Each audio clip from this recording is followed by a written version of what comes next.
Welcome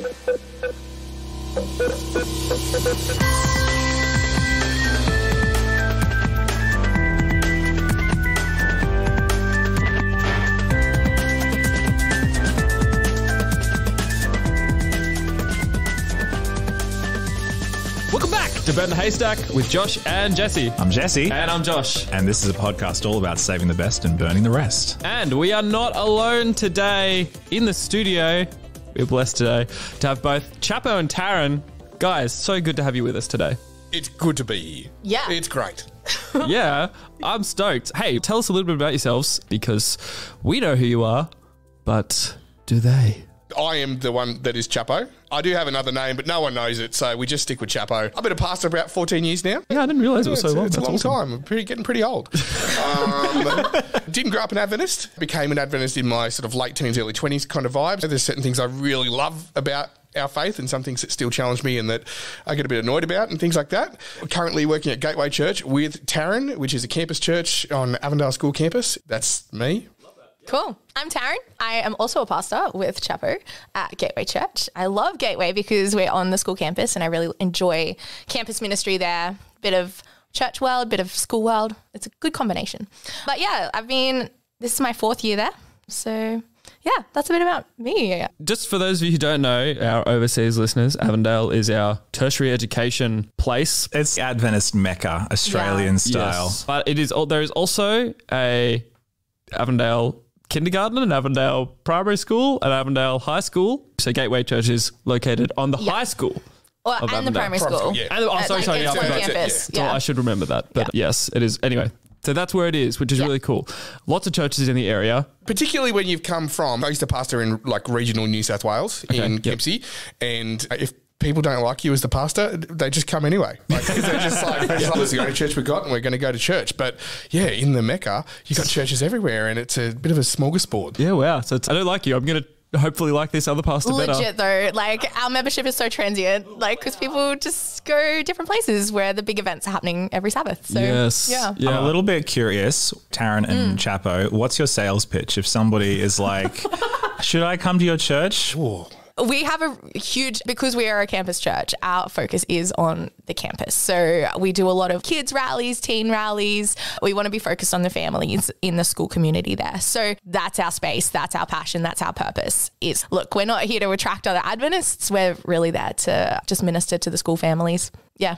Yeah. And on top of that, I'd say that we try to create an atmosphere that is easy for someone to find their way into. Yeah. If you've got rowdy kids, that's okay. If you don't know what church looks like or how to go to church, that's okay. The coffee's pretty good there as well. Yeah. Great That's barista important. team, that's important. Yes. Yeah, there's a sales pitch for you. Great. Come to Gateway. Yeah. No, man, you guys are awesome. And I'm sure it is a very loving community. And you know what? We just had a coffee before this. And so I trust your coffee judgment. I will say I trust it. After that one experience, I trust it. Wow. Yeah. It's a lot of trust. Yeah. Dude, this is a lot of trust. Hey, but today we are talking about something very dear to all of our Adventist hearts. Sorry. No, you just did a massive 7-part series on the Sabbath. It's very, very Adventist to do a 7-part series on Sabbath. How could you not, though? How could you do a 5-part series on the Sabbath? You couldn't. Well, heaven forbid, a 6-part series. I know. Oh, yeah. Straight to hell.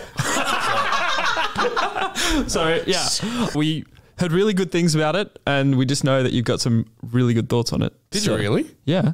Oh, wow. Okay. Yeah, actual. Like, I thought it was genuinely. just part of it if you just made that up. As you all know, because all of you are a part of it, there is a Facebook group for Burn the Haystack, because all of us use Facebook regularly. But anyway, there's a Facebook group, and it was recommended in that group. Your series. Yes. And we thought, you know what, we need to... That's high praise. Yeah. Wow. There you go. Go, Tarenne. People listened. Yeah. Actual. So, yeah. Lead us. Tell us. What do you want to tell us about Sabbath today? Many things. Great. Awesome. That's what we need. No, there's lots we want to talk about. And look, Sabbath is a big deal for Seventh-day Adventist people, right? It's so important that it's like the first part of our name of our denomination is Seventh Day. So big deal. Tragically, I don't think we've spent enough time on what Sabbath keeping actually looks like and how it can be a benefit and a blessing and holistically and all this kind of stuff. We've focused on the just make sure you do it bit, but not about getting a whole lot out of it. And we did this 7-part series. I don't claim to be any kind of New Testament scholar or some brilliant Sabbath guy. However, we read a lot, we watched a lot, we listened to a lot, and our understanding and our own experience of the Sabbath was incredibly enriched through that process. So there's a lot that we just got really excited about on the topic of Sabbath as a result of, taking our church through this series. Super cool. Yeah. So you did it in 7 parts. I don't know how much we're going to drill down on any one of those individual parts, but do you want to give us like a broad overview of when you look at this whole thing? Like, it doesn't have to be all 7. Don't panic. Sure. What is the overall picture that you're trying to paint? Oh, yeah. Okay, cool. Look, the 7 parts we did, we looked at the concept of remembering and why the word remember is such an important word in the Sabbath commandment. We looked at the idea of Sabbath being a delight, which was incredibly fun, and we need to talk about that one because it's a bit sexy. So we need to get into that. We looked at Sabbath and rejuvenation. We looked at Sabbath and rest. We looked at Sabbath and worship, which was quite cool as well. The Sabbath and Jesus, how he interacted with the Sabbath, and then we finished with the Sabbath and freedom. And then we had a baptism on that day, which was really cool. So that's awesome. We celebrated the freedom of Sabbath by someone experienced the freedom of Jesus. Yeah, so good. In Jewish practice, right? You understand what the Bible actually commands when it comes to Sabbath is very brief. We're told not to work. That's essentially the largest component that we're given about what Sabbath observance looks like is not working. Upon that was added all these rabbinical laws about the Sabbath day's journey and the things you couldn't do and how heavy something could be that you picked up. And what Sabbath keeping became for a lot of the Jewish people was this experience of how do we get around these laws so that we can still do the things we want to do without technically breaking Sabbath. And often it looked like doing more work rather than less just for keeping Sabbath. Now, from a Seventh-day Adventist perspective, we have created some extra rules and laws on top of it. There's a mythical line somewhere on the body that where wading becomes swimming. I don't know where it is. It's somewhere is it the ankles? Is it the knees? Who knows? Somewhere between the shin and the knee. Yeah. And if you hit that, then, you're in God's favour and then you're out of God's favour depending on how deep that is. The satanic waterline. Yeah, that's what it's called. Things like you can't exchange money on the Sabbath unless it's in an envelope. Because if it's in an envelope, the Holy Spirit can't see it and therefore it's okay. I've even heard like credit cards because the money doesn't come out until the day after or something like that. Or even the whole idea of prepaying for a meal on Sabbath, which is insane because you're just exchanging your money for a coupon that you then exchange for food and service. That it's a technicality. We've created all these technicalities to get around Sabbath keeping itself without actually drilling down and experiencing what it truly means. There's one text that has been really instrumental in the way that Adventists have experienced Sabbath, and it's the text that is in Isaiah 58 verse 13 to 14, and it says, "If you turn away your foot from the Sabbath, from doing your pleasure on my holy day, and call the Sabbath a delight, the holy day of the Lord honourable, and shall honour him, not doing your own ways, nor finding your own pleasure, nor speaking your own words, then you shall delight yourself in the Lord. And I will cause you to ride on the high hills of the earth and feed you with the heritage of Jacob your father. The mouth of the Lord has spoken." This is such a big deal for Adventists because I believe this is a fundamental text, but one that's been so drastically misunderstood that it has robbed us of so much of the joy that should be experienced on the Sabbath and replaced it with almost just like this rigid observance as opposed to anything that is resembling delight. When you look at this text, there's almost this immediate contradiction because there's this idea of not doing pleasurable things, but then at the same time calling the day a delight, which in Hebrew can be translated as a pleasure itself. So what's actually going on here? I'll be honest with you, Chappo, I've only ever heard the first part, like do not do your own pleasure on the Sabbath. That's it. And that's the weaponized form of the text that I've heard most often. Yeah, same. Yeah, that's all people. Yeah, you just hear it like somebody wants to do like the youth want to do an activity, and it goes to the church board, and the church board's like, sounds a bit too pleasurable, guys. Really, yeah. And that's like, really, is that okay? Anyway, yeah. Look, I remember when I got Bible studies when I first became an Adventist, and the pastor who gave Bible studies to me, and he's still probably my hero to this day. I love that man, but he was showing me this verse, and he said this is what he calls the surfer's verse, because when a surfer says, "Hey, is it okay to surf on Sabbath?" he pulls out this verse and says, "Refrain from doing your pleasure on my holy day. What do you think? Should you surf or not?" and so forth. Yeah. The key to this verse is in the context. When you read up further in the passage, God is rebuking them for the way that they are treating their people, their employees, their slaves on Sabbath so that they can expand their business. In the Jewish Bible, it actually translates pleasure as business pleasure. That's the actual term that it uses, because in the context, it's directly relating to growing and expanding business and becoming more profitable. When it says, and you shall honour him not doing your own ways, and then it goes down to say not speaking your own words. In the original Hebrew, it just says don't speak words, right? But because of the context, we know that it's the specific way it's used is business words. So what it's actually condemning is taking the Sabbath as a day to exploit your employees to continue growing your business, or as a day to be trying to drum up deals. Oh, you go to worship, there's people there. Have you heard about mad sale I've got on hummus at the moment? And you know what I mean? Like, yeah.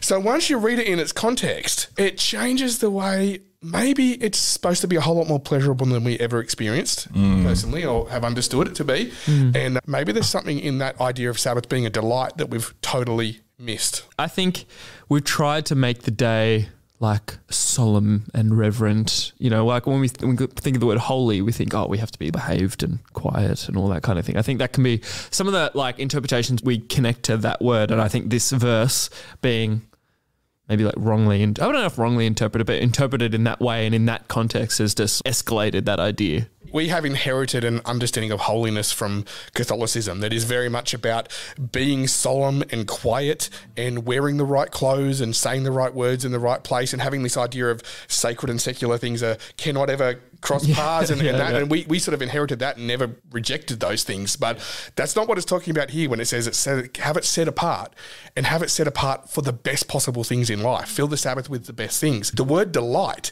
is actually a word that's associated with the things of royalty. So the luxurious things, the things that are incredibly special. What would a king or a queen do to fill their time with all of their resources? That's what you should do on Sabbath. Pull out the cashmere. I don't know. Yeah, maybe. Or the caviar or whatever it is that's expensive. Save it for the Sabbath. So the Sabbath is fantastic.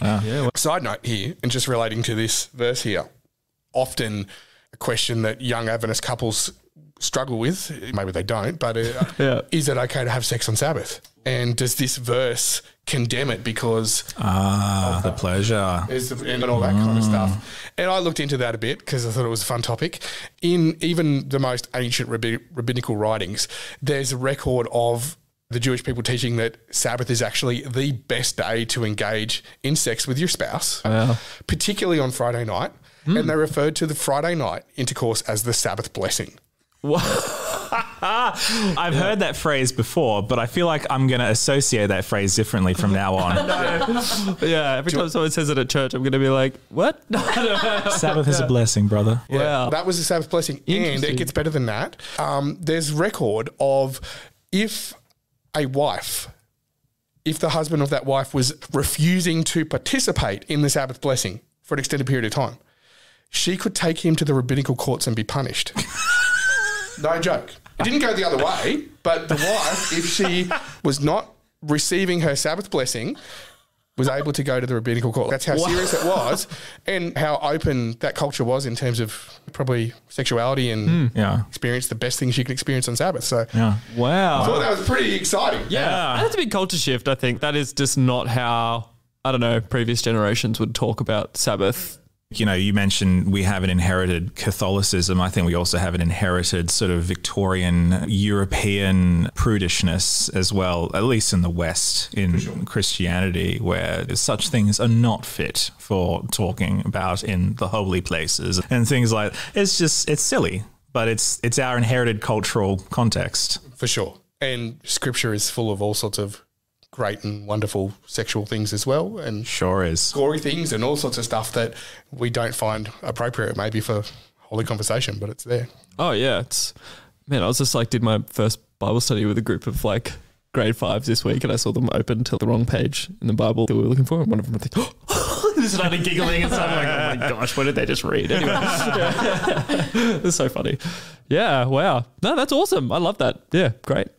The reality is with Sabbath at the moment, and from a Seventh-day Adventist perspective, like for so many generations, we were the only voice in the room of the Christian world. Like we were the ones saying, hey, the Sabbath matters, and we're championing the Sabbath, but that's no longer the case now. Like the rest of Christianity has jumped on board saying, I think it's because of just how exhausted everyone is, and everyone's too busy, we've got too much going on, and everyone's fallen to pieces, and mental health is such a drastic situation that we're facing at the moment, that so many other Christian groups are saying, no, like Sabbath, maybe there's some truth in that. And there's book after book, like you would be familiar, like, Swoboda's book called The Subversive Sabbath, The Sabbath as Resistance. I've read 2 or 3 books on discipleship recently from not Adventist authors, and all of them mention the Sabbath. And I didn't buy them thinking that they, like, for that reason, but like all of them have had their own take and had this chapter on Sabbath. I'm like, what the heck is going on? This is crazy. I'm loving it. But it's, huge, a massive difference from even 5 years ago.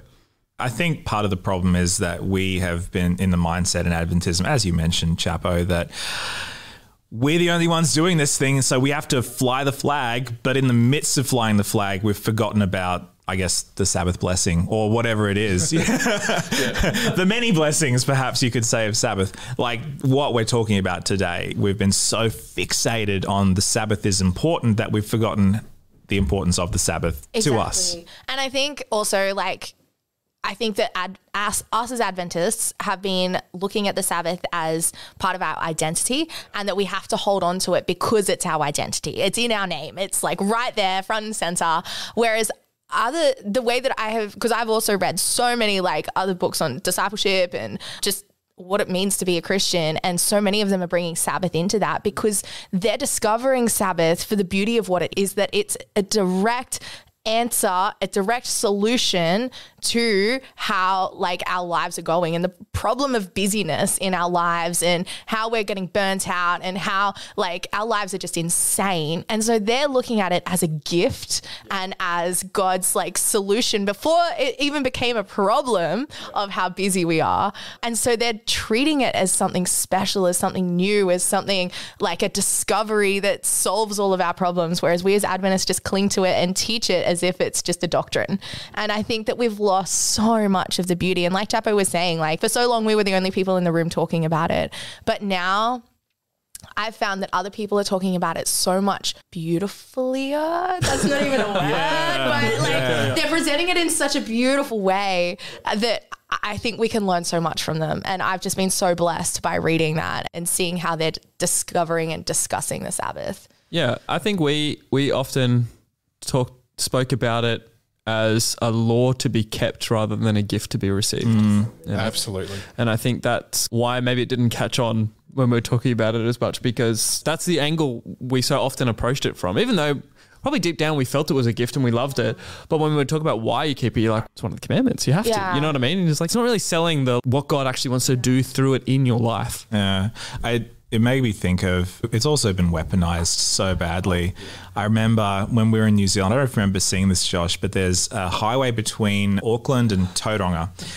And somewhere in the middle of nowhere in the country, like outside of this tiny little town, there's a massive billboard that says something along the lines of, call this number, and if you can prove from the Bible that that Sunday is the Sabbath, I'll give you $1 million.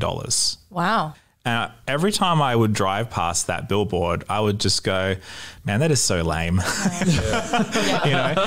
It's almost like, and I'm just thinking out loud here, I wonder if there's a certain resentment that we have as Adventists of feeling like this thing is ours and nobody else can have it. Oh yeah, sure, the Jews had it. Yeah, fine. But now, like, we've been the only ones flying this flag for so long, and now all these other people are talking about the Sabbath and experiencing it. I wonder if there's like a level of resentment that we feel like, how dare somebody else jump on this bandwagon that we've been on this whole time? Possibly. And I guess a big part of it, though, would be how much a lot of the Adventist world reading outside of Adventist literature as well, and actually seeing what's happening, because it is really challenging to see such people embracing the Sabbath and it just transforming their lives. And I don't see that happening as much in our own circles. I know John Mark Comer, in his Practicing the Way, he has a whole big part of his Practicing the Way discipleship program on Sabbathing. And he says that there is people in his life who talk about their own history in terms of pre-Sabbath and post-Sabbath. Like they've divided their life up between before they knew what Sabbath was and now how much better their life is. Oh, back when we were pre-Sabbath, it was miserable, but now I've never heard Adventists relate to that.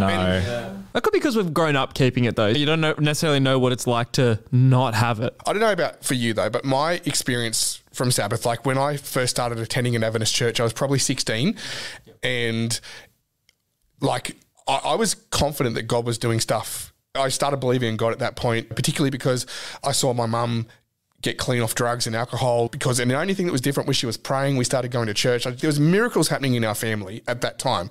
So I knew that God was good. I knew that he was real. And I knew that I guess he wanted us to keep Sabbath as well because that's what we were told from the pulpit in this church that we were attending. But it was horrible. Like we just suffered through it. Like it was just the most worst day of the week. Wow. And you would just, the bulletin would have the sunset time in and you'd just be like desperately waiting. And for our family, we would already have our dinner on our lap with a can of Coke or something like that and the TV remote. So as soon as it hit like 6:43, we'd press play on the episode of Home and Away that we recorded from the night before and have a dinner because finally it's over. Like we suffered through it and now we get to reap the rewards of Sabbath being over, which does not sound delightful. And the biggest thing for me, like I got to go to Jerusalem many years ago and experience opening Sabbath at the Wailing Wall. And it was fantastic. And people were dancing and singing and just so excited that Sabbath was here. They had special songs and then we went back to our motel and that was the biggest feast you've ever had. It was like a party because it is Sabbath and we are so happy that it is Sabbath. And then we went back for closing Sabbath.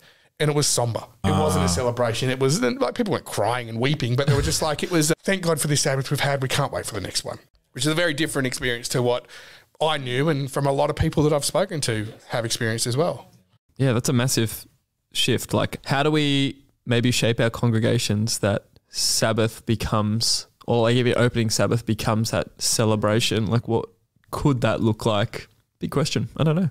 Or is opening Sabbath happening at all in a lot of the time? I can tell you that at least in like the holy city of Cooranbong and the surrounding areas of Morisset, where there are many Adventists, just like there are in the part of the world that we're in right now, the busiest time, you don't want to go to Woolworths or Coles right on the closing because there's all these other Adventists. You see everyone. But they're all pretending they didn't see you. And you're pretending because it's the edges of the Sabbath. I'm still here trying to get my stuff for the next day because today's been so busy. But the kids need breakfast and there's nothing in it. There's all these practicalities. I remember once my wife texted me in the afternoon, she said, I need you to get a pregnancy test on the way home because I just need to know. So I'm like, okay, it's Friday afternoon.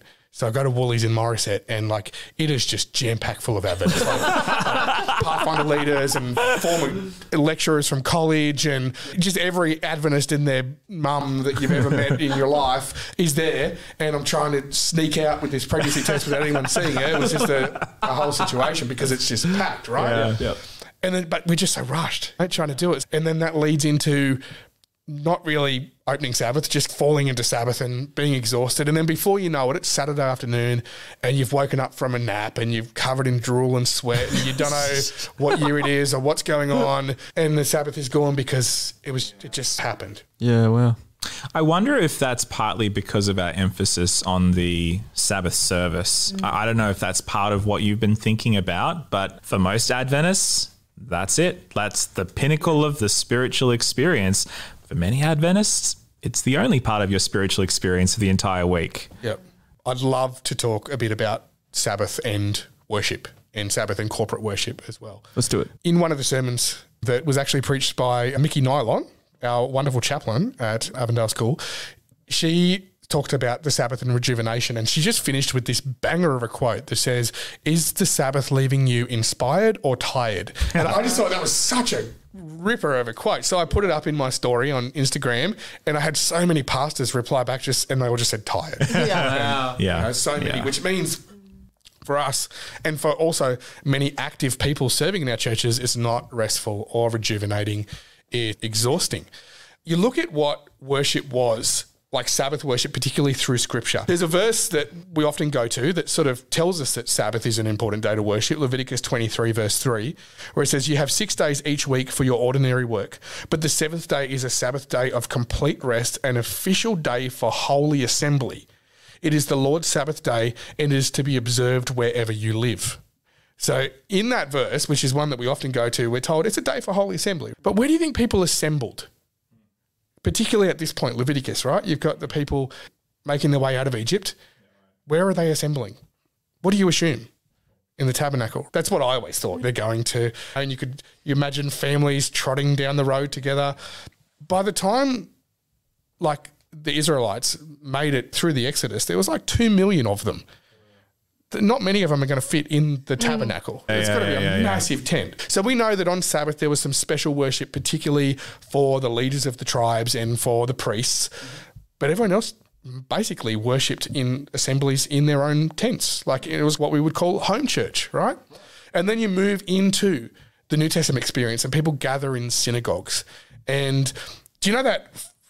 Like, it was my favourite verse when I first became a Christian, but it's in Luke chapter 4, and Jesus is quoting from Isaiah, and he gets up in front of the people he's turned to read and speak, and he says, "The Spirit of the Lord is upon me." And I always pictured that scene, right?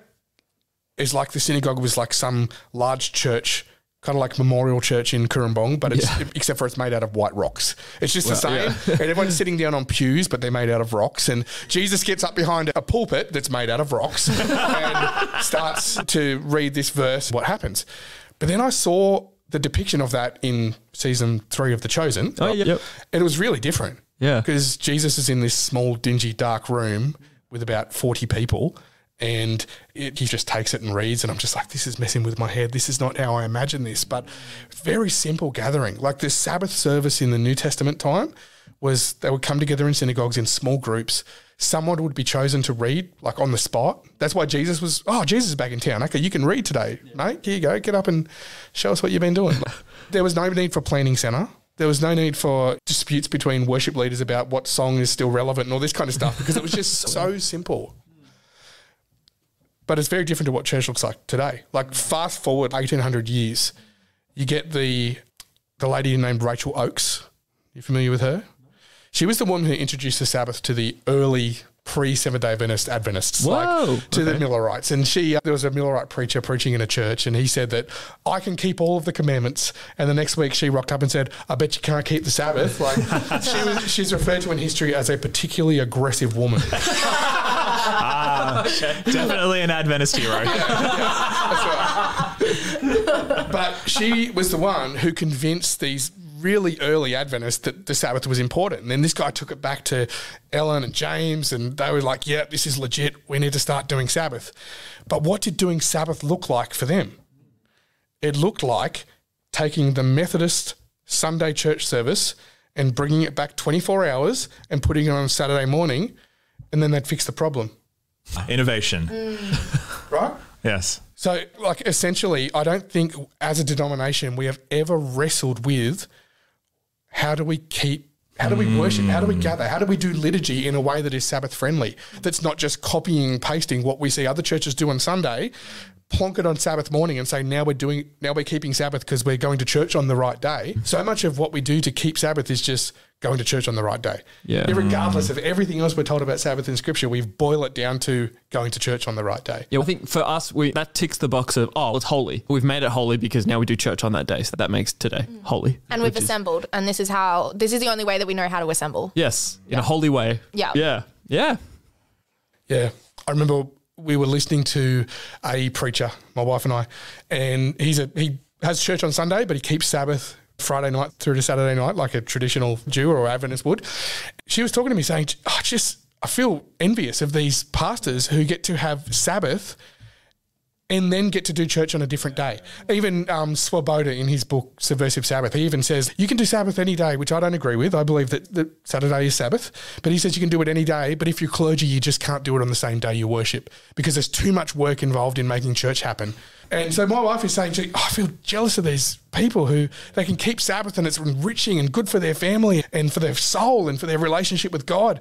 But then they can show up and preach and talk with everyone and plan visitations for the week and do all that sort of stuff the next day. And I was like, yeah, I understand. I thought, no, but hang on.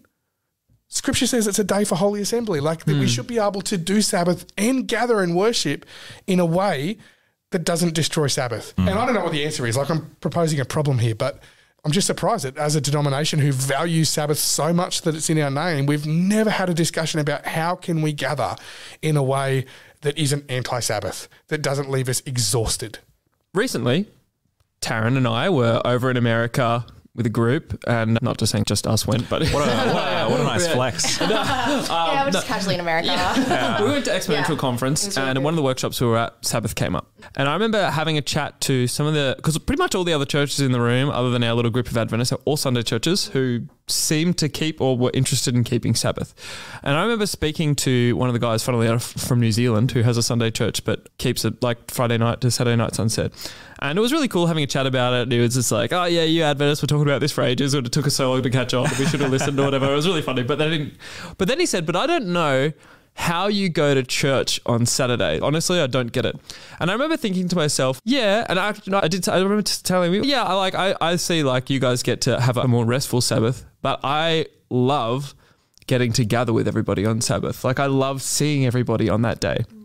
And I do agree with you. I think that we haven't necessarily mastered maybe what church should look like on the day, but I love seeing everybody because it's like, when else do you get to see everybody and nobody else has got a work commitment to go to? Nobody's got things like everybody's just there. In fact, the only person who has a work commitment to go to is me. Yeah. But just getting to hang out with everybody and you're all free of that burden of the rest of the week I think there's something really beautiful in there that I would suggest that people who gather on Sunday might be missing. I don't know, but And I totally agree with you because that was part of creation, right? Yeah. It was that like when Sabbath was given, it was given for community. It was given to gather. It was given to hang out. And that is so inbuilt and ingrained in us that we need community. And so that in and of itself is a blessing of the Sabbath.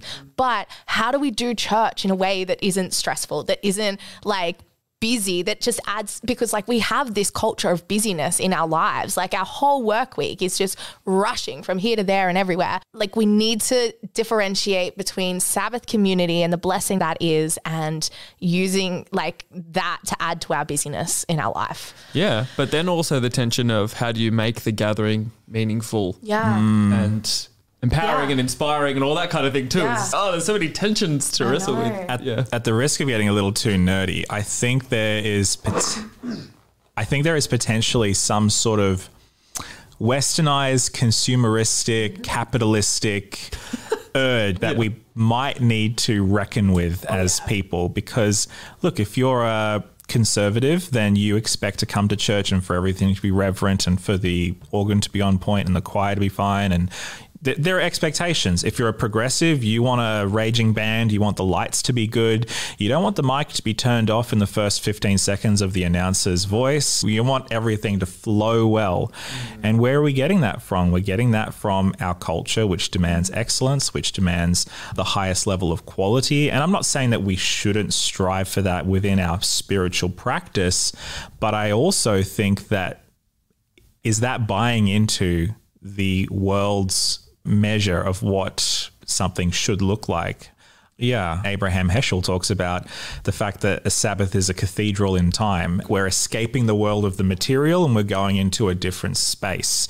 Are we perhaps a little too enamored with our shiny toys? Could we be content with a very simple Sabbath gathering? You know, what the community that Jesus grew up in would have expected and been used to. Yeah. And I guess the challenging thing as well is when you think about that community though, that wasn't their only spiritual food for the week or practice. They're praying 3 times every day at least. Yeah. There are specific prayers that they pray for the morning and scriptures they recite, and not to mention the whole sacrificial system that reminded them of all the different things about the mercies of God and so forth. But their whole life was entrenched in an understanding and a connection and just a growing relationship with the God of heaven. Whereas for us, for a lot of people, Sabbath is it. And not for everyone, of course, but that's the thing. Like we come to church because we want to be inspired and fed and all that as well. And those smaller communities, like this is something also from watching The Chosen, which, I remember just watching it and just seeing like how often these small communities are interacting with the rabbi during the week. They're just like walking around town and whatever, and they just see them and they, we're all at our jobs and off doing things all the time. Like we're not necessarily having those like religious interactions. In fact, it's you have to really work to have religious interactions outside of Sabbath, like you have to make big sacrifices to do it. Whereas in those times, I think it might have been a bit more natural that like your Jewish community is also like a spiritual community. So you kind of get like, you know what I mean? It's all a lot more maybe intertwined. Yeah, so for sure. There's a quote I want to share just while we're still on this topic. There's a book called The Sabbath in the Old Testament and the Intertestamental Period. So it's a zinger. What a catchy title. Right? Someone make a movie from this one. But just have this excellent quote. It's from a Seventh-day Adventist perspective. So it says, Seventh-day Adventists have conducted much careful research to substantiate the permanence and the universality, you know what I'm trying to say, of the seventh-day Sabbath. The objective of such study with regard to the Sabbath largely has been to show which is the right day. The validity of the Saturday Sabbath instead of Sunday, but comparatively little has been written dealing with the right way to keep the Sabbath. Adventists have generally refrained from making a legalistic list of Sabbath prohibitions. We've made a few, but... That's a generous. Yeah, it's a generous term, yeah. Paralleling the 39 rabbinic categories of activity prohibited on the Sabbath. However, with few exceptions, Adventist writings have not showcased the joyous experiential significance of Sabbath observance for a vibrant spiritual life. Wow. And that, for me, was probably one of the largest things that came out of the whole experience of doing this sermon series is there's so much more in Sabbath than just going to church on the right day. In fact, in the Old Testament, that technically wasn't even a part of it. They were more concerned with not working and making it as intensely pleasurable and joyful as possible. Yes. And sometimes I think from an Adventist perspective, we think, what more do we need to do to keep the Sabbath? We forget what it's like for someone who actually has to give up their work when they become and they want to start taking on Sabbath and do it, and they have to think, do I need to rethink my career or do I need to do all that sort of stuff? Not working on Sabbath is huge for someone who hasn't grown up in an Adventist context and it's just normal for us. Yeah. So we sometimes overlook how big that can be and that we're blessed already not to have to do that in many cases. So it's good for us, but it's a huge thing. Yeah. The idea of not working, but then not thinking about work on Sabbath, like helping people to do that is, I think something, I don't know if we necessarily do that. We think we're not working, so that's fine. But like often you get to church, whatever, and everyone's just like, so how's work? Tell me about your work. What's going on with, and you're just talking about work like the whole time you're there and thinking about it all. Year 12 students just talking about HSC or whatever and their final. I'm like, I don't know. Maybe we're thinking too much about the week and we need to make it more of a, tell me about you. I don't know how to make that shift. Yeah, I don't know either. Yeah. So many questions, no solutions. Yeah. Man, yeah. Okay, so do you think I don't know if there's other things you want to talk about first, but like I was going to talk, have you made any changes to the way you guys keep Sabbath as a result of this series and how you keep it, or even changes you've seen in your community as a result of this series? I think for me, the biggest shift, sure, was really just coming to the understanding of the Sabbath is given as a blessing. It's meant to be there as a delight. And just to actually intentionally enjoy Sabbath. And I think, just simple things like trying to have sermons done before Friday night. Yes. And Sabbath school lessons prepared before Friday night. Stop calling me out, Tarenne. Look, mate, I'm still calling myself out here. Don't worry, I have not mastered this yet. But just simple things like that, to actually be able to rest and actually just delight in Sabbath and be in community with friends and family and safe people and new people even, and just actually to delight, to get out of the house, to get out of the church building as well, Sabbath afternoons, to actually just go sit by the lake. And like, that's just something that I do, but just to actually intentionally do things that bring me joy that I don't have time for in the middle of my busy week, and to intentionally enjoy Sabbath for what it is, rather than just to be so focused on, as a pastor, work and just keeping Sabbath in the legalistic mindset. So that's kind of been the biggest thing for me that's come out of that. For me too. I think as well, that's massive. The Friday night sermon stress, the up at 5 o'clock in the morning trying to finish your keynote sort of type life that many of us live, because we see, I'm doing good on the Sabbath, so I can fill up all of the rest of the week trying to get everything else done, and I've still got that little window of time, but I'm robbing it from myself and my family, but myself, because God wants me to enjoy the Sabbath and to be refreshed by it and to enjoy the best things that I can possibly enjoy. So that was a big one, like really making an effort to see the preparation day as a preparation day. It's funny, like in Scripture, Friday doesn't get its own thing. It's just the day before Sabbath to make sure your Sabbath is going to be good, right? Yeah. And there's a few things I've done because I've got 3 kids, I've got 3 daughters, and not long before we did this series, one of my daughters said, I hate Sabbath, Dad, because I'm sick of VeggieTales. Oh, I love VeggieTales. That's how much VeggieTales my kids have watched on Sabbath, because I'm smashed and I get home and I either go to sleep or I just mindlessly scroll on my phone through the same garbage I scroll through all the rest of the week. And that was really confronting, because it means their experience of Sabbath is deeply impacted by mine. So the first thing I did was I went and ordered one of those lock boxes. So for Sabbath, so tonight when Sabbath opens, my wife and I will put our phones in the lock box and set it for 24 hours. Whoa. And we don't get our phones back till after that. So at least we're not dead scrolling, not interacting with our children. That's one thing. And just trying to do anything we can do to make it more enjoyable. I really think that the whole idea of opening and closing Sabbath is a really important lost art. It helps to separate the Sabbath from everything else. Just taking that moment to slow down and stop and say, this bit of time that we're entering is different than what we are doing. I gave my church a really simple process, because a lot of people have never done it. It's just not normal to a lot of people anymore. There's a Psalm 92, which was written for Sabbath, about Sabbath. And it's what was read every week in the Jewish communities to open Sabbath. And something that would often happen as well is, as Sabbath was being opened, the father of the home would give all of the children a spoonful of honey.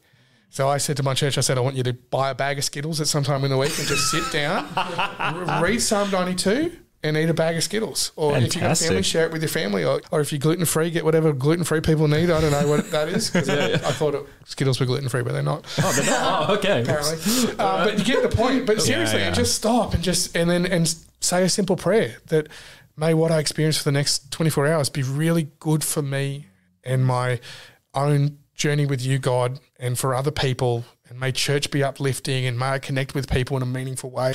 And then at the same token, pause to close the Sabbath and just reflect and thank God for what the 24 hours held, and for strength to go on for the next week.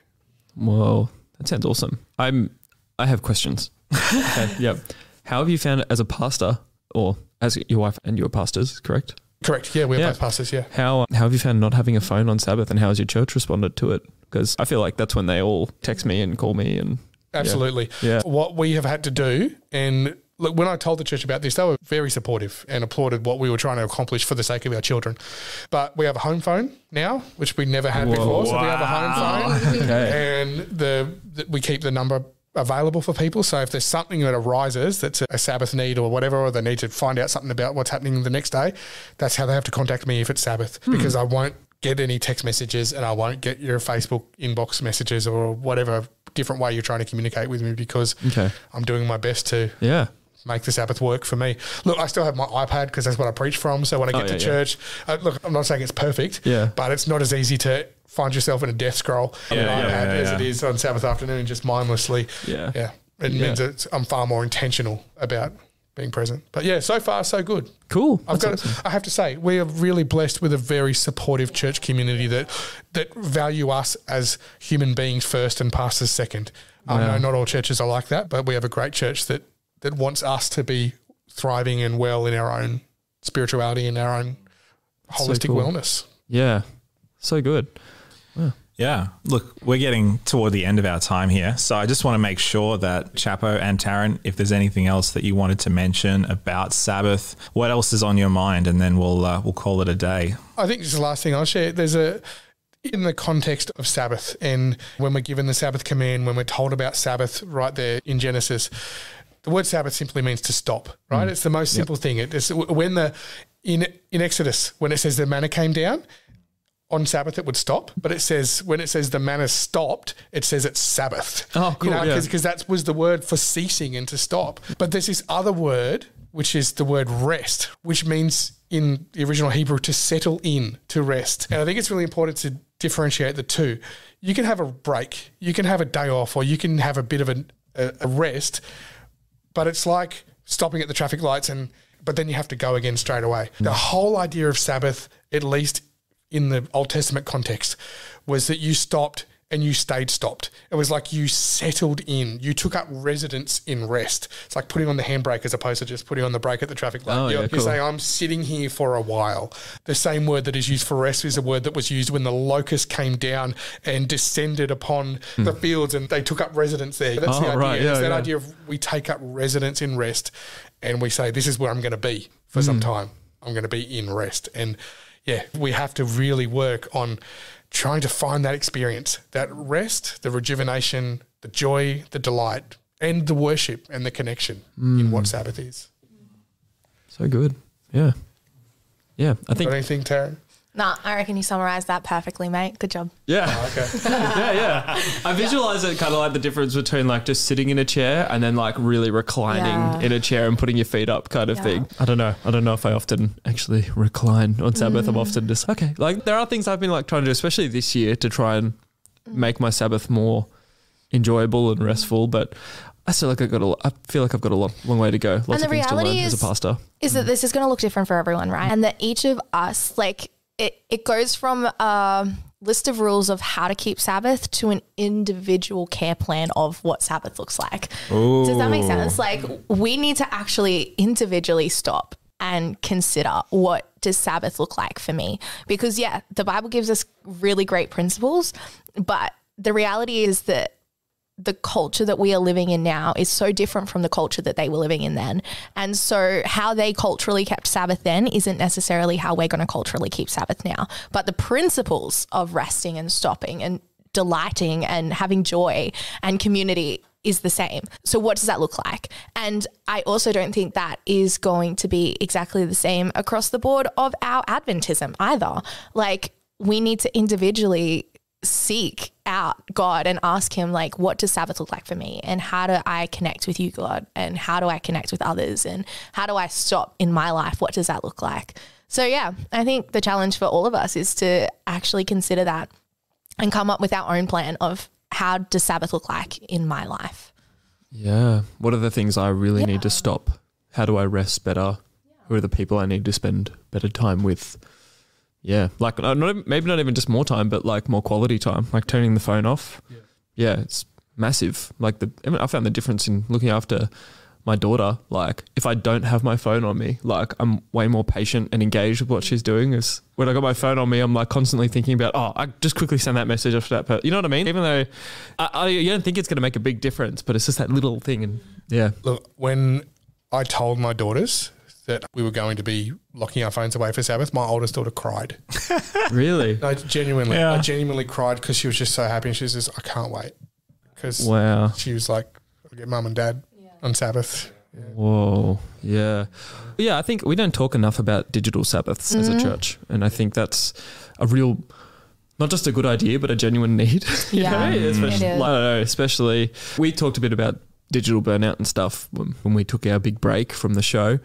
But in that time, I really recognized that I can't keep that digital pace up that I had. I actually need to rest from this. And and so I think like Sabbath is and again, I don't nail this, but I trying to work out like, man, how much is my devices and my online life, how much is that burning me out?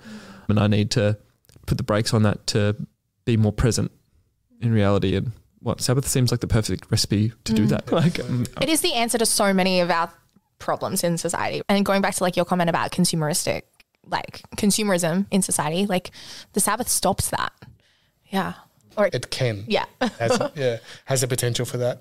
I guess I would really love to see the Adventist community or something produced that comes from an Adventist creator or author that goes beyond just the Sabbath is Saturday, this is the right day, and these are the things you can't do in the Sabbath to keep it holy. It goes beyond that into the place of this is the blessing and the beauty and the richness that Sabbath should be bringing into your life, to the point where there's a bunch of Adventists who are just like, just can't imagine life without the goodness of Sabbath, because I think we've been surpassed by a lot of other writers about the beauty of Sabbath. And yeah, I'd love to see us move into that space. I think for me, the thing is really resonating is that existential problem we have of the assembly, and how there's so much potential for that assembly to be so rich and to be so meaningful. And yet how we have that tension of not just as clergy, but as our volunteers and our elders and our worship leaders and our Sabbath school teachers. And I just, every time when I was a pastor getting into the worship service, I could sense the existential dread that a lot of people had of, I have to fulfill my duties. Oh, finally it's done for another week. And it's just not what it's supposed to be. And yeah, so I guess I'm processing that a little more. And yeah, this has been a helpful conversation for that. And I guess we didn't even really get into the whole part about the way Jesus kept Sabbath. He's often healing people. Which is, man, what does that look like? Yeah, I'm sure that can't have been easy. I don't know. Maybe it was easy for him. I don't know. But yeah. Again, he was criticised not for breaking biblical Sabbath laws. He was criticised for breaking rabbinical laws by Sabbath. And he actually sought people out to heal them on Sabbath, as opposed to them just coming across his path. Yeah, and I guess there's even that added tension of what does it look like to bring rest to another on Sabbath, taking effort to do that.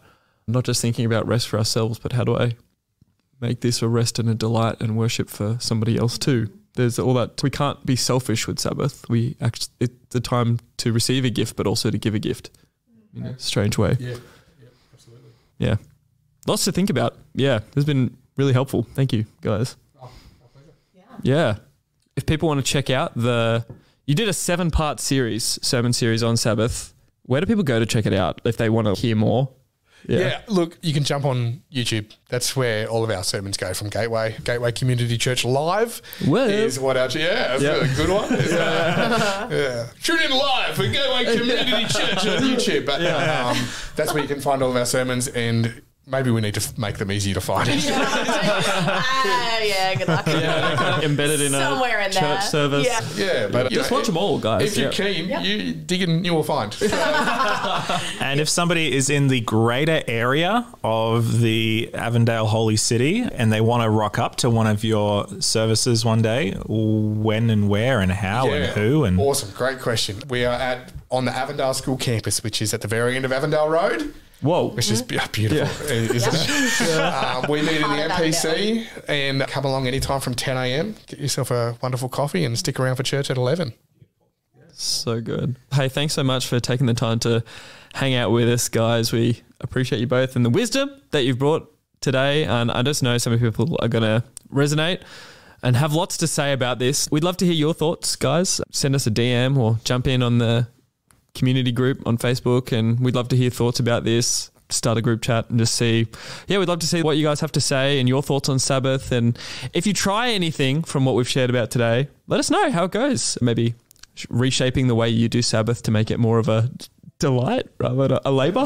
Yeah, we'd love to hear about it. But not too much about the delight. Just enough, like an appropriate amount.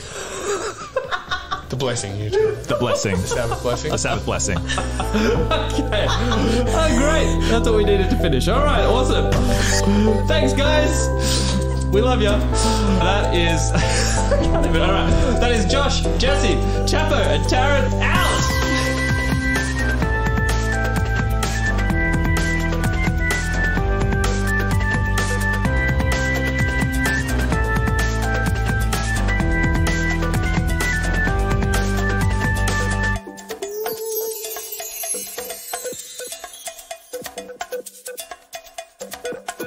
Thank you.